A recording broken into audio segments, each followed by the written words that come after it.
हमरा घरियो चल गेलिए बा हरियो यो सुन ना यो छोड़ के हमरा घरियो चल गेलिए बा हरियो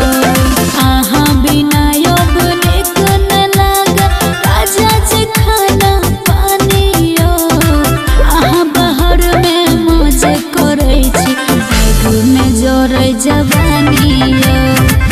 आहा बाहर में मौजे करै छी आगू में जोरै जवानियो।